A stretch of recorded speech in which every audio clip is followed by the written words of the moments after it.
And welcome to the Postmodern Art Podcast, the podcast dedicated to giving artists who are wowing the world over the platform they deserve. I'm your host, Nathan Ragland, and for this week's episode, get ready to strut into another sensational conversation as we have a fantastic ball of a time that is anything but a drag. Today's guest is Nik At Nite, an award-winning drag king known for their gorgeous setups and dedicated routines. I first became aware of the anime villain of the South thanks to going to my first ever drag show on April 20th. Yes, you can laugh. No, but in all seriousness, when I went to that drag show, Nik's performances was the shining star of that night, at least for me. So I knew I needed to immediately have them on the podcast and really peer inside the head of a drag king.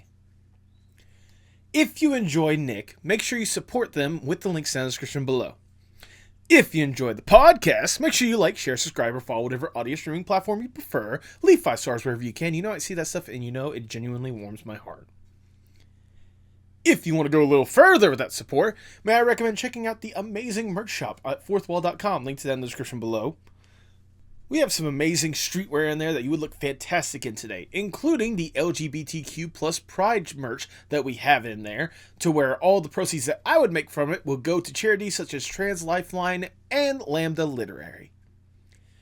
And look, if all you want is a nice, cool, casual place to where you can meet other artists, really get to grow as a community and really share your art, may I recommend you check out our Discord server, the Artist Sanctuary. The group we've already got there is a fantastic group, and I enjoy seeing whenever they post stuff in there. So if you want to be part of that group today, check out the link to that in the description below. But now, without further ado, please enjoy the Postmodern Art Podcast. I'm honored to have you on here because with you being on here, you'll be the, first drag king, the second dragster I've ever had on this podcast, so I appreciate it. Very cool. Yep. The first one was one that so I have someone that helps me out with the podcast. Her name is TipsyJHearts. She's based out of New Jersey, and I got a drag queen from up there named Cookie Dough, D-O-E.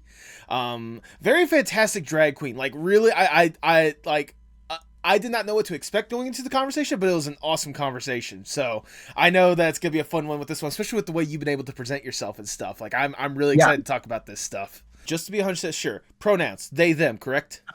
Yes. Okay, I wanted to be 100% sure. And for context, he, him as well, just for me, so, yeah. Gotcha. All right. I was going to say, when I was looking on your Instagram, I saw the fact on your knuckles you have actually they, them. Yeah, there they are right there. Oh, man, I love that. That was how I came out as non-binary, was I got that tattoo and posted it. Oh, that's smart. That, like, it's like at this point, it's like, well, I don't care what y'all say. This is permanent, both actually and ink-wise. Yep. That's smart. All right, Nik. Before we really get going, I must ask the icebreaker question of the podcast, if I may. Let's say you get to go to a desert island on your own accord. It's just you alone with your thoughts. You get to kick back, relax, breathe, get to enjoy yourself a little bit. With accommodations, you're not stranded on an island. It's like a little personal Airbnb away from society, just to enjoy yourself for a little bit. To make sure you don't go completely insane on this island, you can bring one piece of media or one piece of art with you to help with whatever kind of headspace you want on this island. If given this opportunity, what would that one piece be? Would a video game count? Video games absolutely count. I would bring my Nintendo Switch with specifically Pokemon Sword. Okay. Is that like then your I guess like recent like hyperfixation or whatnot, or is that like one you've invested like so many hours in, or? So Pokemon Sword's kind of been I've always been into Pokemon since I was a kid. Like, I've done Pokemon numbers and stuff like that as well as a performer. But Pokemon Sword, for some reason, grabbed me more than any of the other ones. I've played it to completion about 27 times now, I think was the number the last time I counted. I'm actually currently playing it at the campground that I'm at and doing an all normal type run. But that's one of those things that I can just pick up anytime, replay, and be entertained. I mean, I guess that's kind of the point of Pokemon, just having that replayability with all the different combinations of Pokemon you can get, the different ways you can kind of attack your enemies and all that kind of stuff. I mean, it's kind of built for that, so I guess you fell line and sinker, you know? Yeah. But regardless, your Nintendo Switch was specifically Pokemon Sword. That is your answer. You're locking that in. Yes. Then if that's the case, I cannot think of a better way to start the Postmodern Art Podcast. Welcome everyone, I am your host Nathan Ragland. Feel free to like, share, subscribe, or follow whatever audio streaming platform you prefer. You would look fantastic in the merch that we have at the merch shop on fourthwall.com. Link to that will be in the description below. And follow us on Twitter, Instagram, Blue Sky, and TikTok at PostmodArtPod for future updates and guest announcements, including today's guest. They are an award-winning drag king known for their gorgeous get-ups and dedicated routines. Welcome to the podcast, the anime villain of the South, Nik At Nite! That's me. How you doing today, Nick? I'm doing fantastic. Good. I'm so glad you're doing fantastic. I cannot thank you for taking the time to be here. I first became aware of you at the, correct me if I'm pronouncing this wrong, the Boy Bhutan Ball. Is that how you pronounce it? Boy Bhutan. Boy Bhutan. I became first aware of you at the 35th annual Boy Bhutan Ball because that was both mine and my girlfriend's first time at a drag show. Period. Like we've always talked about wanting to go to one. And then my coworker told me about the ball, and we were like, "Oh, absolutely! This is something we always wanted to go." Seeing your performance there, I'm being dead serious right off the bat. You were honestly one of like my favorite, if not like a top 3 performance of the entire night. You did a fantastic job there. Thank you. And I cannot wait to talk about that and then some. But before we talk about the stuff you're doing recently, I want to go back just a little bit and learn more or less the origin story of Nick. What got you interested in art and particularly in drag in the first place? So art in general has always been a big part of my life. I was a painter as a kid and a teenager. Okay. I did a lot of theater when I was a kid and a teenager. I always wanted to continue to do some kind of stage and some kind of art form. And I was working as a manager at Domino's in Athens when I was in my 20s. And one of my employees was another drag performer that you also saw at Boy Bhutan Ball, Samaj Onyx Coxring. Okay. And she drugged me out to see a show. And the first time I went, I was like enamored with it. I thought it was the most just like the coolest thing I'd ever seen, that you could just take whatever you wanted, create a character, and go on stage and present that to people, and they loved it. Mm-hmm. So after that, I decided to try my hand at it, and I did a newcomer competition with the Athens Showgirl Cabaret. Okay. And this was at a bar called Go Bar, which I believe is something else now. I think it's a restaurant. And I won. Hey! So I just kind of continued from there. However, for most of a good portion of my drag career, I presented as a drag queen. Right. It wasn't until 2021, 2022 that I really started to dive more into the Nik At Nite persona. Okay. You know, that's fair. That's valid. That's understandable. I just wanted to go back just a little bit. Obviously, I imagine, what enamored you with the drag in the first place was like the performative aspect or whatnot. Was that something you've always been curious about doing as well? Like, were you always a person that wanted to do like a theater thing growing up? I know you said you were a painter at points, but when I was a kid, I was convinced I was going to be famous. Okay. Like, whether it be, I couldn't sing, but I was convinced I was going to be a singer for the longest time as a child. And then, I got into theater and I did gymnastics and I did this and I did that. But nothing really ever stuck for me until I found drag. Okay. And I'm glad you mentioned the gymnastic aspects, because that'll definitely come up later with some of the performances or whatnot. I could definitely tell that some of those early elements of like your love for the arts and like the stuff you were into really kind of influenced and shaped how you are as a dragster, more or less. Right. I mean, you can correct me if I'm wrong, but I imagine like you took a lot of influence from the stuff that you loved and the stuff that you partake in to kind of present who you are right now. Like, I know one of the things I kind of hinted at was you calling yourself the anime villain of the South. So I imagine like a lot of pop culture stuff like anime and stuff really influenced like how you do what you do. Yes. Okay. No, I was gonna say like, what were some of the? I guess I should word that better. What were some of the like the pop culture stuff that really influenced and really like that you really kind of took with you? So a big thing that you'll see in my drag a lot, which specifically with the look that you saw, with my pants that I had on, like I'm very highly influenced by my background in painting. So like a Okay. lot, like those pants were hand painted by me. Oh wow. Okay.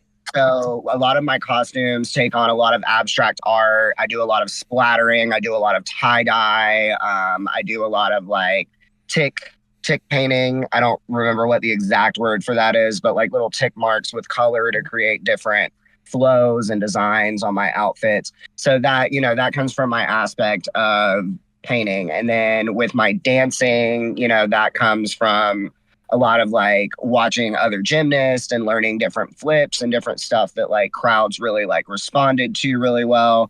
And obviously my biggest pop culture reference is anime and being inspired by like the way that I paint my face and how angular I make it is very much inspired by those angular shapes of like anime characters' faces. And I feel like it gives you a lot more, it dramatizes your face a lot more when you're very angled, and it gives me a very interesting look when you're looking at me straight on. That's valid. Or what was it about animes in general that kind of like really drove you into that? Where like, what did you love about animes that you kind of took that with you like further and kind of incorporated in your stuff? I mean, anime is something that I've always been into as a kid. I even have anime characters tattooed on my arm. Oh, okay. Like it's just something that I've always been highly interested in. I've always loved that art style. I loved the bright colors, the exaggerated angles and the bodies and the arms and the faces and everything. It just is something that has always popped to me. When I made the transition over to being a drag king and I was trying to figure out what my new face would be, because like I said, I had already been doing drag for quite some time when I switched over to my current style. Just looking at anime faces is really what helped me decide what my new look, my new makeup, my trademark makeup look was going to be. And I just ran with that. I mean, honestly, like it's a good thing to really take inspiration from more than anything else, because like I said, it really does grab a person's attention, especially with all the angles and the beautiful art styles that any anime can really incorporate in their stuff. Like it's again a great thing to take inspiration from.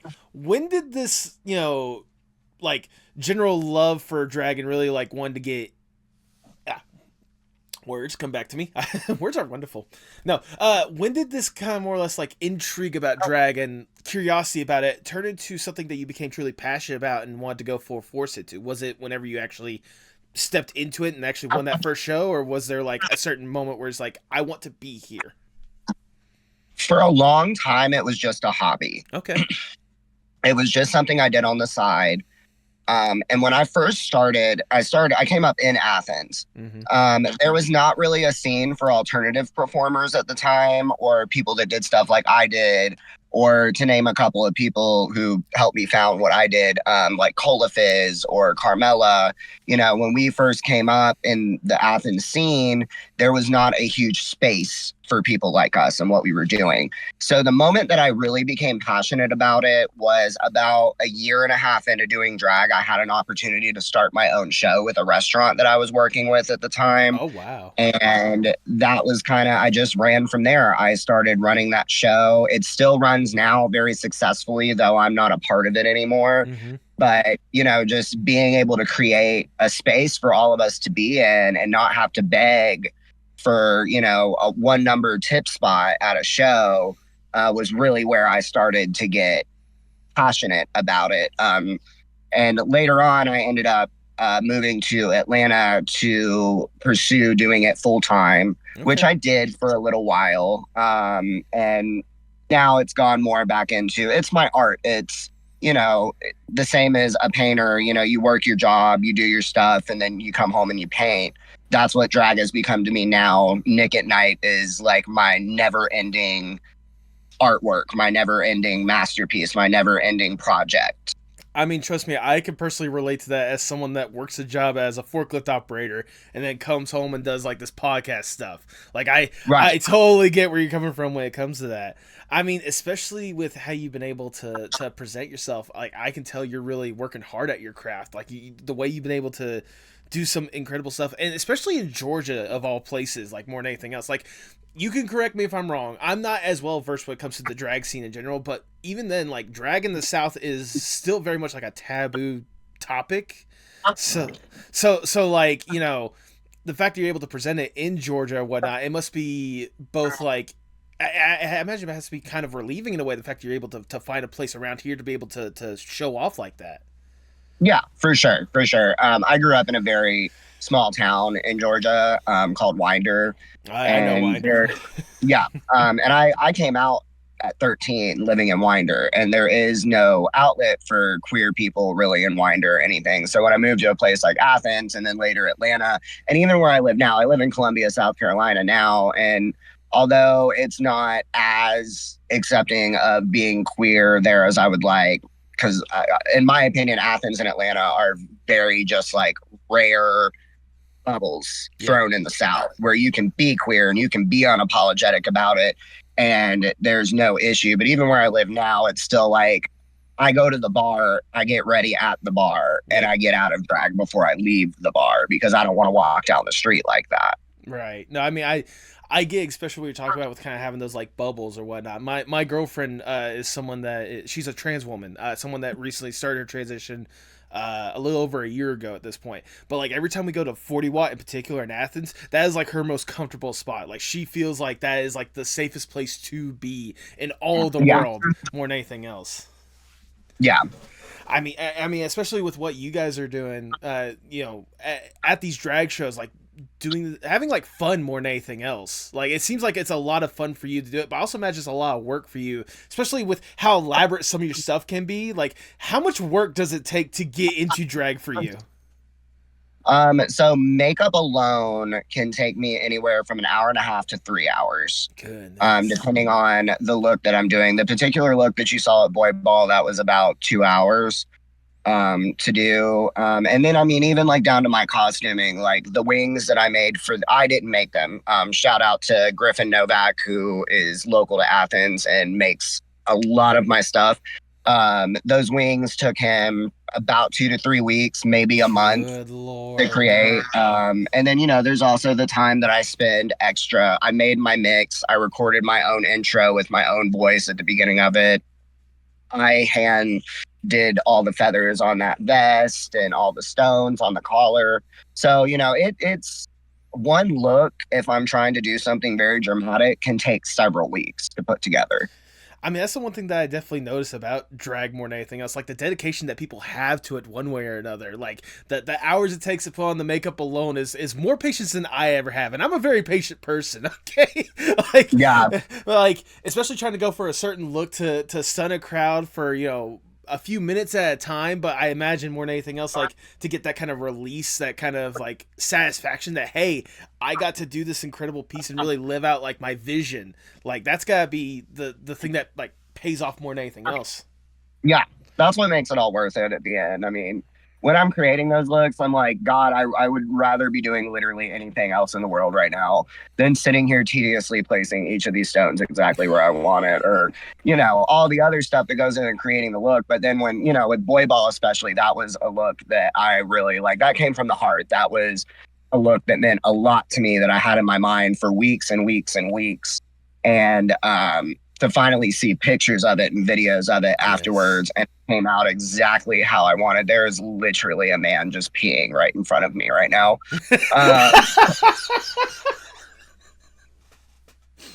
Gotta love doing interviews from the gay campground. So to finally see that all put together, like made all the hard work, all the time, all the effort, both for me and the person that made my wings for me as well, it just made it so worth it.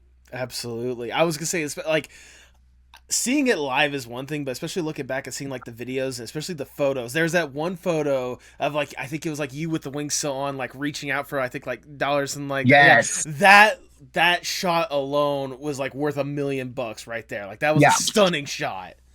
Yeah. Like I even like the next morning when I really sat down and watched the video and like took it in, like I cried. I got emotional watching my own performance, even though, you know, I planned that whole performance, but just to see your artistic idea come so fully to life and give exactly what you wanted it to give is such an incredible feeling.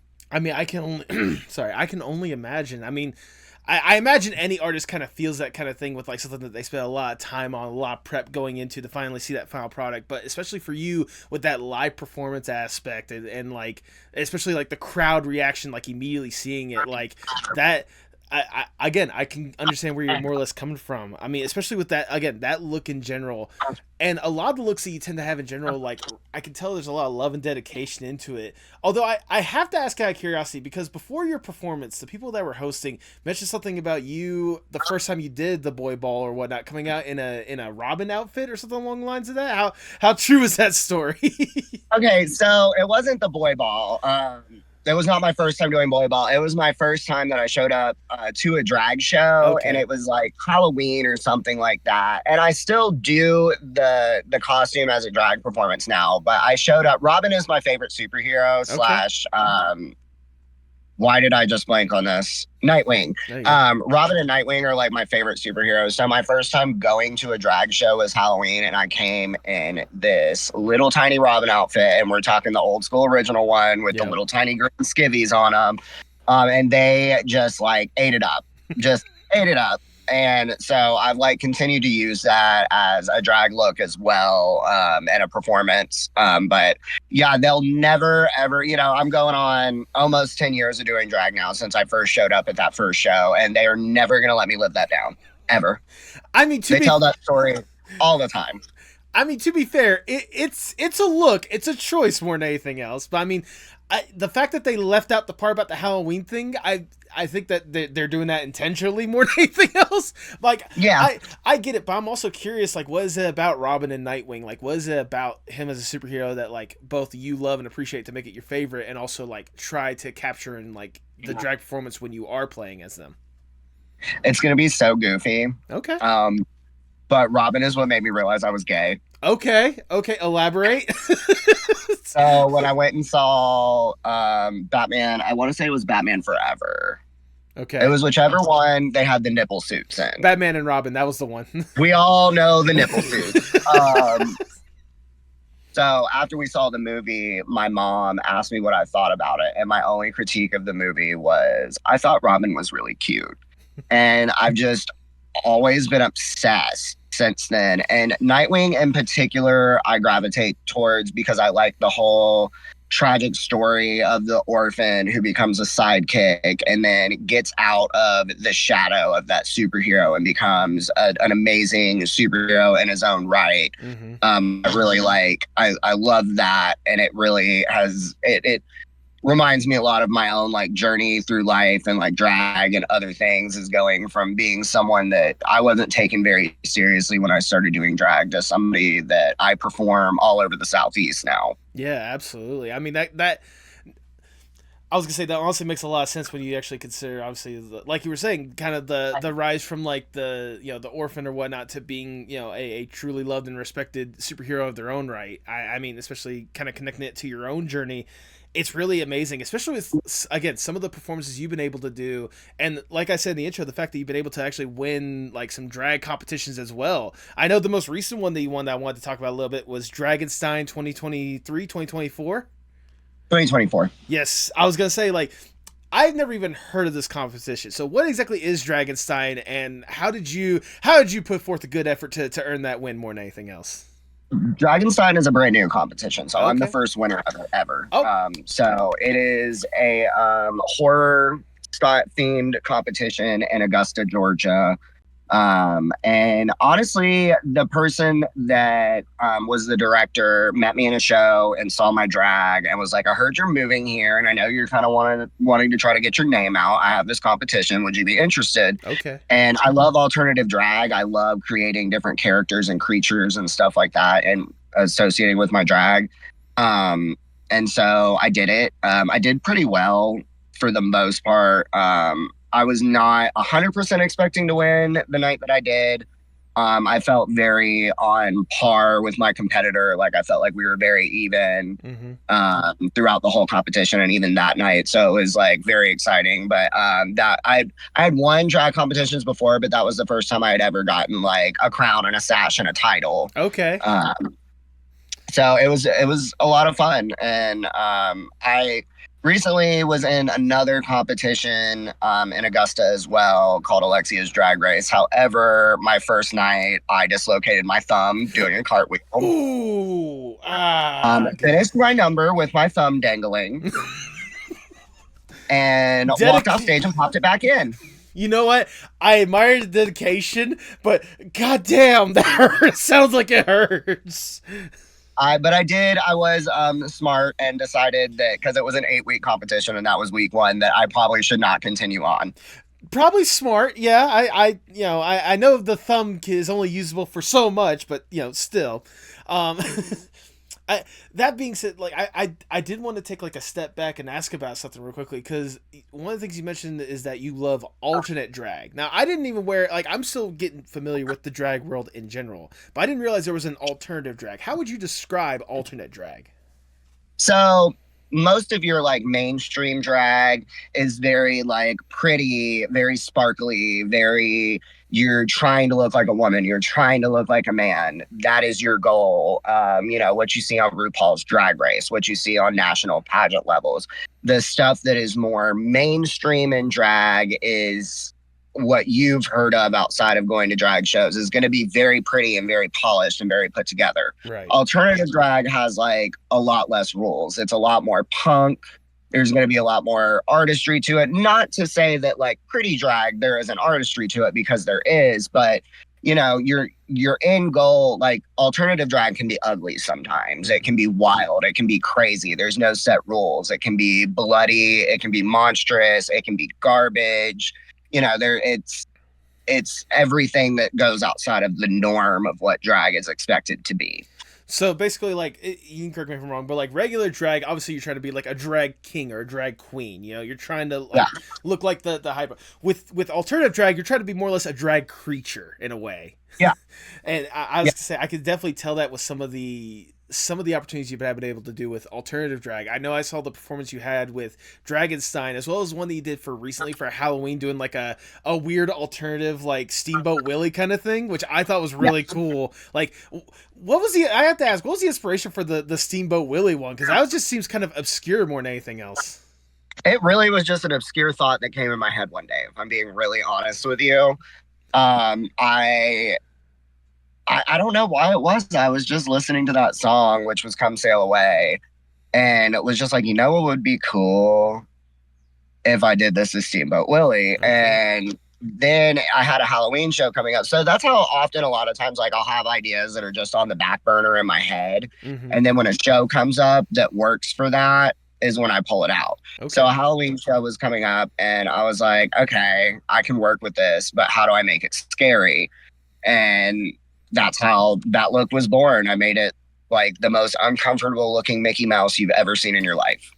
Yeah, I imagine if you waited just a little bit longer. Well, I don't know. Was the Steamboat Willie copyright thing last year or earlier this year? I'm trying to remember which one it was. But either way, like I think most uncomfortable Steamboat Willie. I think you were probably ahead of the curve in a way, because nowadays everyone's trying to make the horror Steamboat Willie thing one way or another. So yeah, but I mean, regardless, like hearing that's more or less like the process for you. Like I can only imagine some of the wild ideas that you've been able to really bring forth to life. Like what has been like the craziest idea that you've had that you were amazed you were able to bring to life?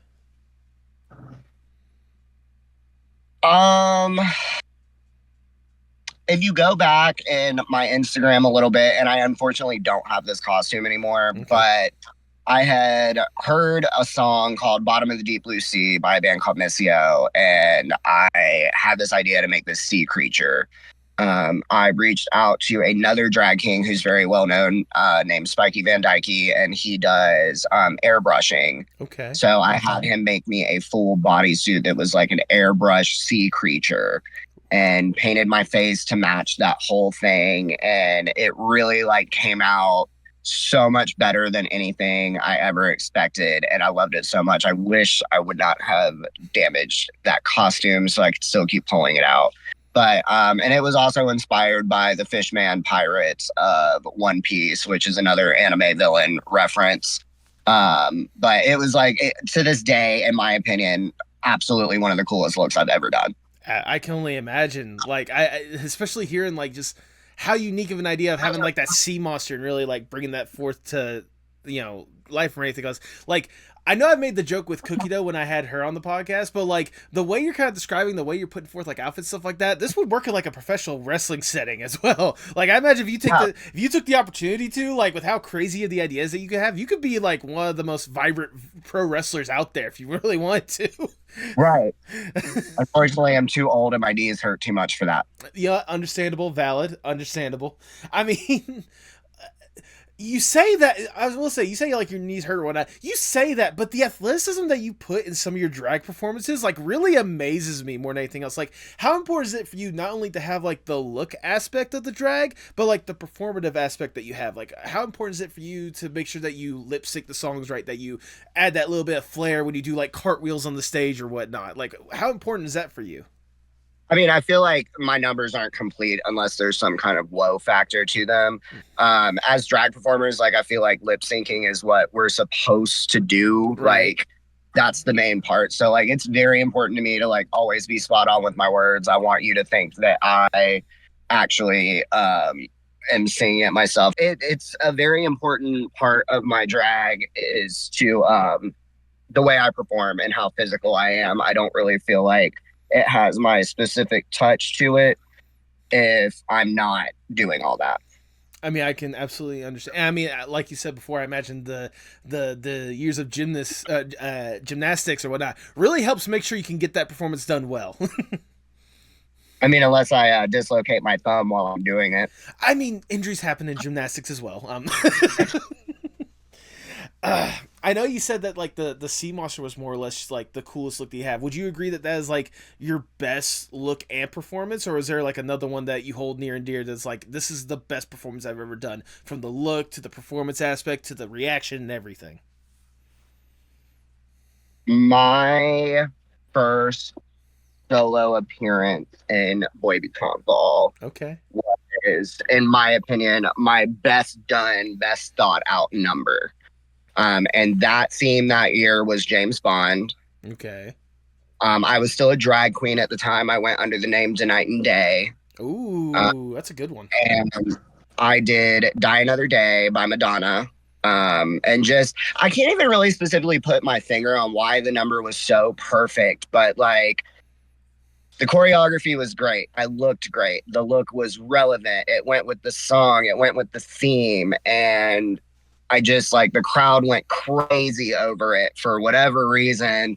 And to me, like that's what you're looking for when you can tell that your crowd enjoyed the hell out of it. You enjoyed the hell out of it. There was not a single thing that you could complain about. Your makeup was totally perfect. Your hair was in place the whole time. Like it was just such a good, in my opinion, like professional, clean number. I mean, I only wish I could find that performance because it sounds like it would be a nice little clean number more than anything else. I don't have any footage of it, and I wish I did because it was, like I said, like one of my best numbers, but I don't have any footage of it anymore. Oh, that sucks. I'm sorry to hear that. But I mean, regardless, like I imagine, I mean, the pride of that one aside, because in fact that was whenever you were still a drag queen, and the fact that you were able to continue doing, bigger, more bombastic, looks, numbers, all that kind of stuff or whatnot, like it makes me wonder, like, or I guess I'll just ask this or whatnot. It makes it seem like that drag is a very major part of you, aside from the fact that you're in it or whatnot. Like, how important is drag to you? That is a deep question.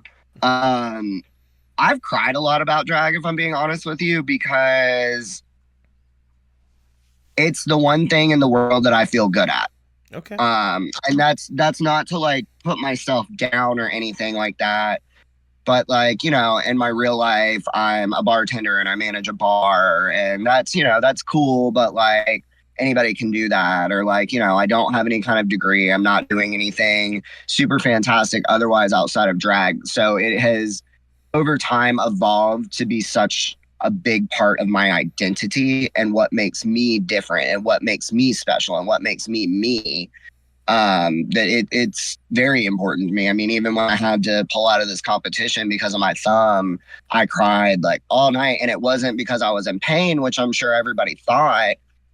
it was because I was losing this outlet for the next, however weeks it takes me to heal. Drag is my therapy. Drag is my artwork. Drag is a lot to me.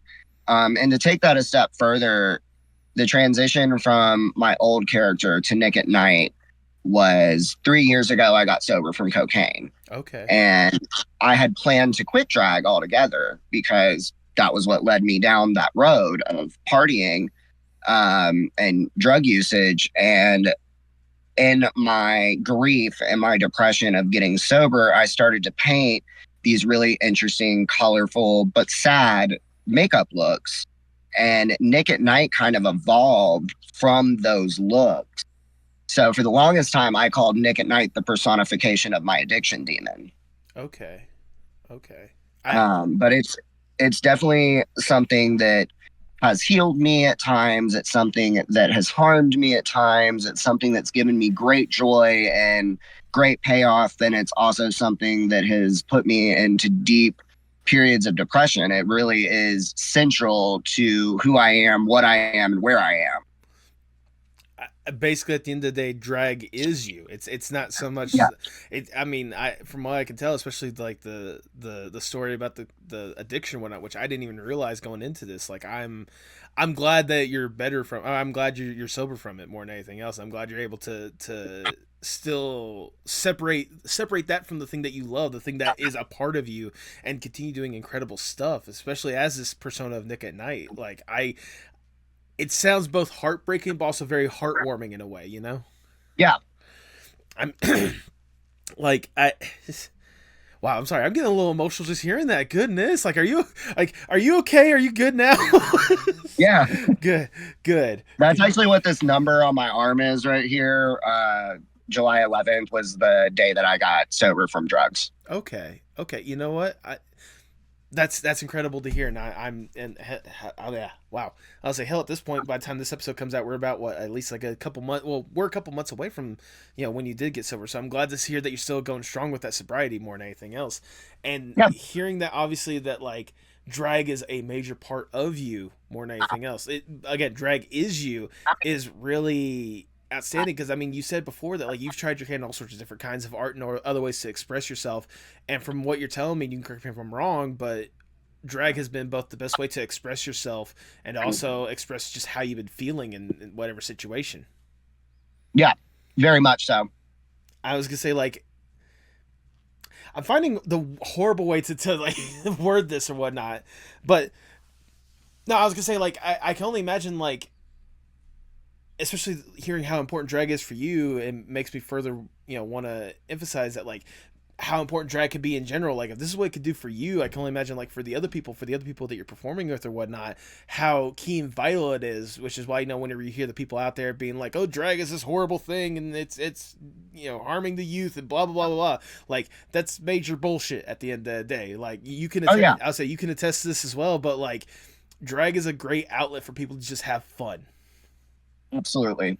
It's a good outlet to have fun. It's a good outlet to heal. It's a good outlet for those that don't have a strong enough voice with their words to take a performance and use that to express what they're feeling or how they're feeling, which I've done in the past. I've had other very hard points in my life, losing my grandmother, going through horrible relationships. And I was able to take that hurt and that pain and put that on stage and get through that by doing that.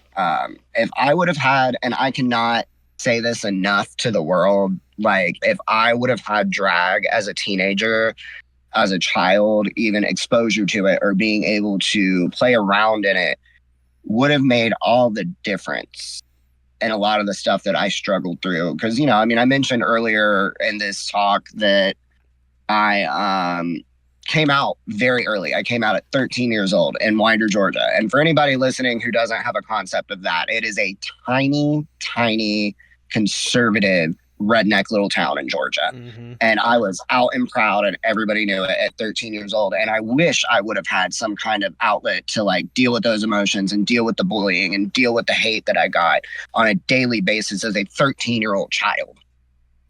I mean, I It, can it imagine. definitely would have changed a lot for me if I had that exposure in that place where I felt safe. Absolutely, absolutely. And hearing how you now have really been all all in when it comes to world drag. Like you said, you're approaching what 10 years since you've really gotten into drag in one way or another. Um, Yes.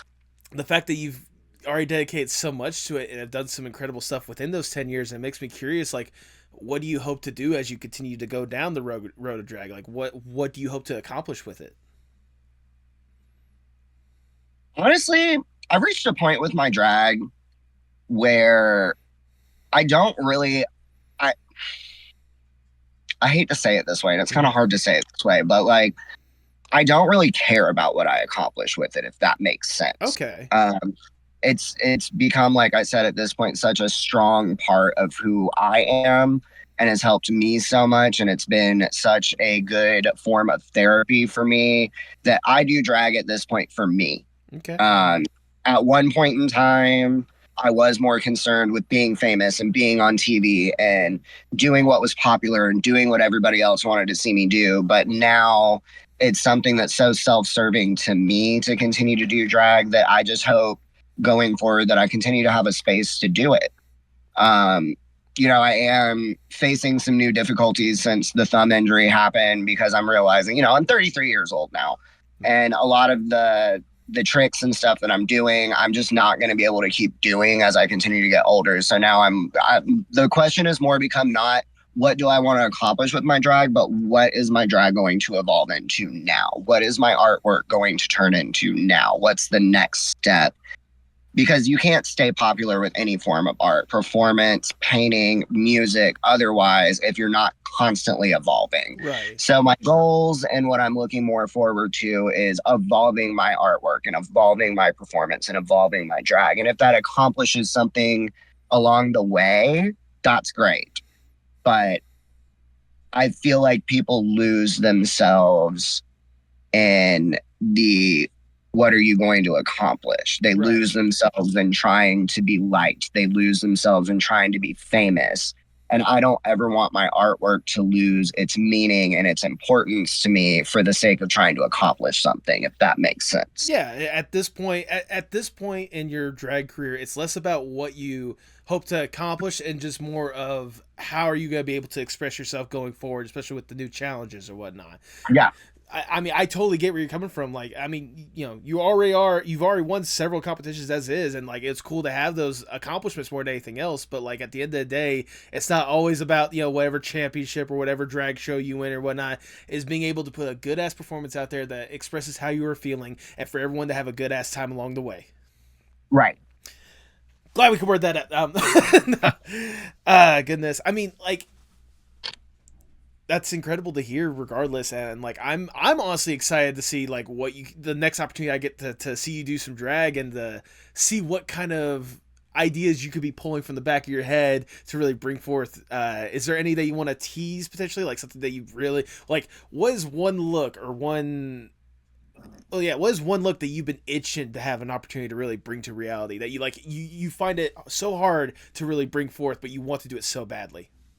Okay, I do have one, and I was actually going to do it coming up and then changed it last minute because I'm afraid of how relevant it would be to my audience where I'm going to perform. I have always, and this is going to be the nerdiest answer you've ever heard. Okay. I want to do a Sora from Kingdom Hearts look so Okay. bad. Okay. It's just putting it together and making it happen, and making it relevant for an entire audience is what has been difficult with trying to put that number together, because I feel like Kingdom Hearts in itself is such a niche fandom. It's a very queer fandom, but it's a very niche fandom, and I don't necessarily think all those people would be at a drag show. And my other struggle with trying to put that number together is like the music that I want to do is obviously Kingdom Hearts has such a great soundtrack on its own that I would want to do that music, but the greater world at large doesn't know, Simple and Clean from Kingdom Hearts, and they're going to be like, what is this? Why are you slinging a giant key around? What are we doing? So that is actually a big goal of mine. I do upcoming, so the competition that I said I dropped out of, Their 6th week, they do a wild card week, which is where the people who have been eliminated can come back and compete to get back in. And the theme for that week is cosplay, which I was gonna do my Kingdom Hearts look for that. However, I decided to go a little bit more on the popular end of things, and we're gonna do Ash from Pokemon. I want to be the very best, like no one ever was. Um, So that's a look that I'm actually really excited to be doing. And as soon as I get home from this vacation, I'm going to start working on that outfit. I've also got a Dr. Mario look coming up this week that I'm really excited to do. But yeah, I mean, right now I don't have a lot of like things planned or lined up. Summertime, I kind of like deal more with like time to myself kind of thing, and also with the healing. But I will be back in Athens in mid-July. I can't remember the exact date off the top of my head. I want to say it's the 12th, but don't quote me.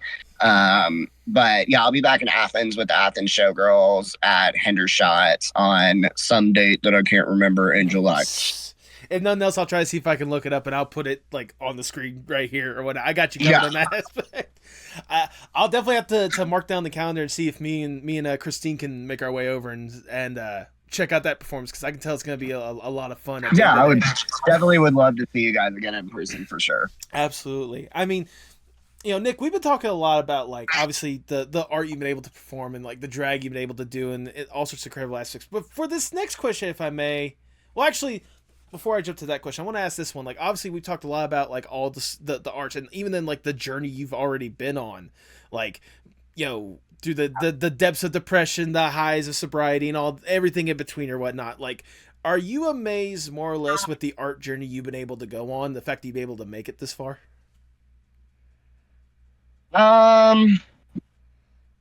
Yes and no. Okay.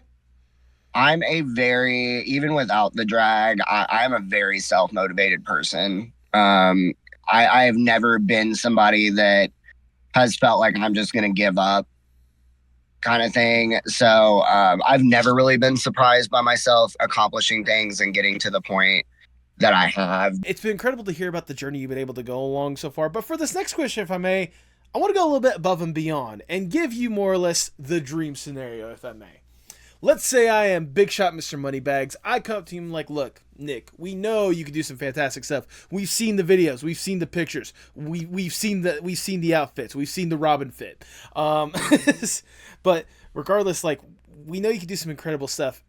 But we think you can do some more. You just need a little extra push, a little extra platform. We have access to everyone and anyone, whatever industry possible, and more money than should be possible. You really should be investing that in safe spaces for people in the LGBTQ plus communities, all that kind of stuff. We'll focus on them in a little bit. We promise. Right now, we're focusing on you and you alone.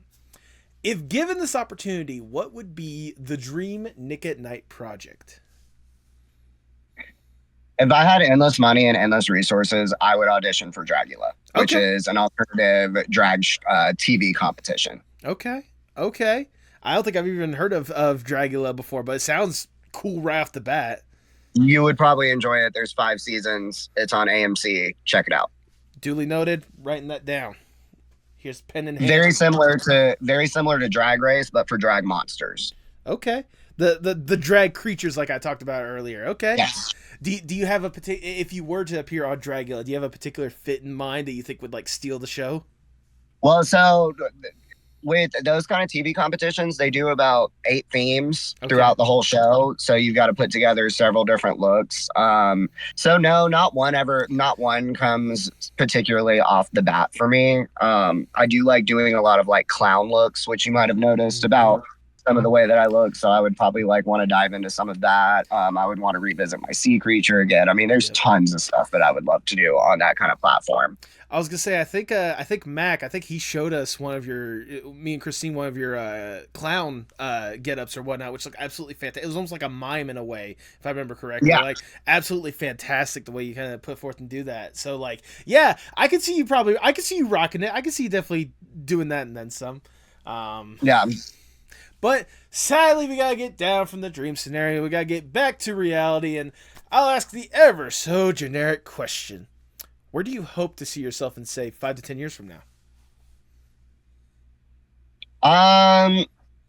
Honestly, like this is both where I would like to see myself, and honestly, kind of in the same realm as dream scenario too. Mm-hmm. Me and my partner both really enjoy traveling, and I would love in 5 to 10 years to just have like an RV that we live out of. Okay. He's in the process of trying to be able to get a work from home job, and I would love to just travel around the country in an RV, perform in different cities, and just have a really like laid back life. Like that's honestly both of our dreams. That does sound like the dream more than anything. I mean, 'cause who doesn't like to travel, especially with how you are and the way you want to perform, like bringing your performance to not just the South, but all over the United States and then some. Yeah. Like that's living. That's the life right there.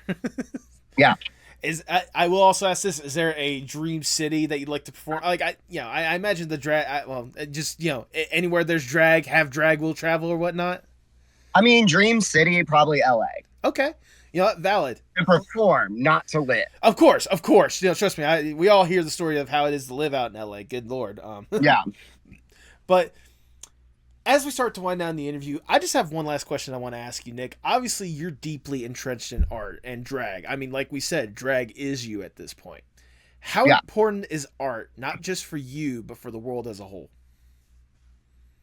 Oh, wow. I mean, art is very important. And art, like I've said, and I feel like this goes with like any art in general. It's a release. It's a way of expression. It's a way to speak to yourself. Art invokes feelings. It invokes emotions. It can make you angry. It can make you happy. It can make you sad. It can help you heal. I feel like there would be no, what's the word I'm looking for here? I just feel like life wouldn't be as fun without art. Life wouldn't have as much meaning without art. Life wouldn't have as much thought without art. If that makes sense. I think that makes perfect sense and then some. In fact, I was going to say, I think that's a perfect way to word it, if I do say so myself. Yeah. Nick, that's all the questions I have for you. I've already showered you with a whole bunch of praise, but I want to shower you with a little bit more because it's my podcast. I do whatever the fuck I want. Now, like I said, ever since I first got a chance to get to see you in person at the first drag show me and my girlfriend ever got to go to or whatnot, I've just been amazed and enamored with how you've been able to present yourself. Like your performance at Boy Bhutan, the Boy Bhutan Ball in the first place was absolutely outstanding, and it's literally one of, if not the most memorable performance of that night. I will forever remember that performance, no matter how many different drag shows I get to go to. It was really that good. But to see all the other performances you've been able to have, all the other looks, and especially now hearing your story, hearing the dedication that you have to it, hearing how much you've not only embraced drag, but really gone forth and made drag everything for you. Like it's something that I can't help but love and admire, and the thing that I really try to look for on this podcast, trying to find those people that really embody what it is to be their art form. And you really are your art form more than anything else. You really embrace it and you really put forth a good effort for it. Long and the short of it, what I'm trying to say is, Nick, thank you for what you do. Thank you for putting yourself out there, especially in a place where it might not be the most common to put yourself out there the way that you are. I cannot help but thank you for doing that and then some. And please, please, please keep up the incredible work, because you're doing a fantastic job, and I cannot wait to see what else you're able to pull out. Thank you so much. I appreciate how much you appreciate what I do. Oh, of course, absolutely. I've always been a person that loves and appreciates drag. I've just always been one to look for a way to talk to more drag people on this podcast. So I'm glad to have you as one of the illustrious members to talk about this incredible art form. And thank you so much for having me. Absolutely. Now, if people want to know exactly what I have been gushing about and see some of these incredible looks other than what I flash up on the screen, go ahead and plug yourself for the people at home. So on Facebook, you can find me at Nik At Nite. That's spelled Nik space at space night NITE. So spelled like the TV show, just without the C. Mm-hmm. My Instagram is a little more complicated. So if you want to just flash that on the screen at this point, that would be great. But for those listening, I'll try to run through it as quickly as possible. My Instagram is _N1K _AT _N1TE_. So it should look like Nik At Nite. Mm-hmm. You'll know it's me if you see me in a bunch of big old wings for my profile picture. I was gonna say, if nothing else, if you forgot any links or anything like that, I'll have them in the description below. I got you covered. So all people do is just go down, click to it, and it should lead them right to those pages. Awesome. Do you have any final words before we sign off? No, not really. I think we covered the most of it. I think we covered that and then some. I mean, I was gonna, wow, words have been my biggest issue today. No, I think we definitely covered it and then some. And once again, thank you so much for taking the time to do this. This was really a fun conversation. So, thank you for having me. I really enjoyed it. And with that, all I have left to say is, for the people at home, pay your artists. That part.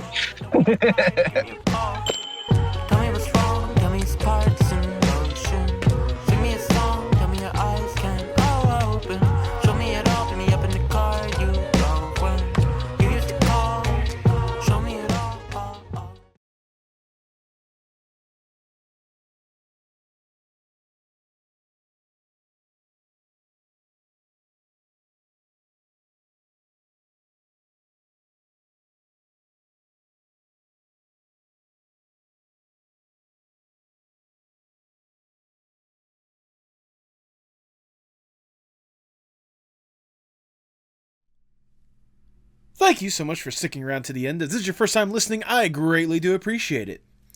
Like I said at the beginning, whenever I first saw Nik at the drag show that I went to, they just grabbed my attention and just kept it. Nik, if you've gotten up to this point, thank you for taking the time to be here, and seriously, keep up the awesome work that you're doing.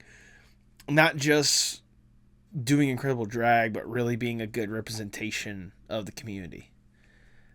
And I hope this interview is a good example of that for the community as a whole. This is actually the first Pride month that I could properly celebrate Pride, in a way.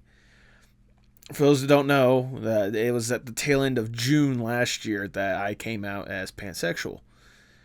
And this month has been really interesting for me. For better or for worse, it's been really interesting. But I feel good about it. If nothing else, I certainly feel good about what I've been doing when it comes to Pride Month, when it comes to the podcast, and really highlighting good creators within the LGBTQ plus community. I mean, I basically do that just about any other month, but really emphasizing it in June, it's something that I always wanted to make sure that I did, and just highlight the incredible voices and the incredible people doing stuff like this. Like, I probably would have never considered Nik unless I had the opportunity to see them. And now that I have and know how incredible they are, I want to make sure that there's as many people that see what they're doing, because they're doing some outstanding stuff. I mean, I keep in mind, I've only had one drag queen on the podcast previously. Shout out to Cookie Dough. But I feel like, Nik is another great example of just how amazing drag can be and how expressive it can be. And especially in this Pride Month, having incredible voices like that really shine bright. It's what I'm excited about. It's what I really want to do. And I really want to keep shouting out those voices well past this month, obviously. And I hope that with today's episode, just about with any sort of episode that I have, keep supporting those voices. In whatever community you feel passionate about, really amplify those voices. They're doing incredible stuff, and what you can do to really help them along just by simply spreading the word about them or letting other people know about them, it helps immensely. And on a different note, when it comes to Pride, I sincerely hope that those that feel comfortable in their skin, those that truly embrace what they are in this community, I hope you're able this month and every month afterwards, you're able to showcase who you are brighter than anything else. I sincerely hope you're comfortable and you're happy with who you are and you're able to showcase that. And for those that haven't been able to come out yet, it's okay. You can take your time. People can understand the circumstances. You can ask just about anyone in the community that there is that obvious moment where they don't feel like they can. But whenever you do feel comfortable, there will be a community out there for you. There will be a large group of amazing people that will be more than happy to welcome you with open arms. Happy Pride Month.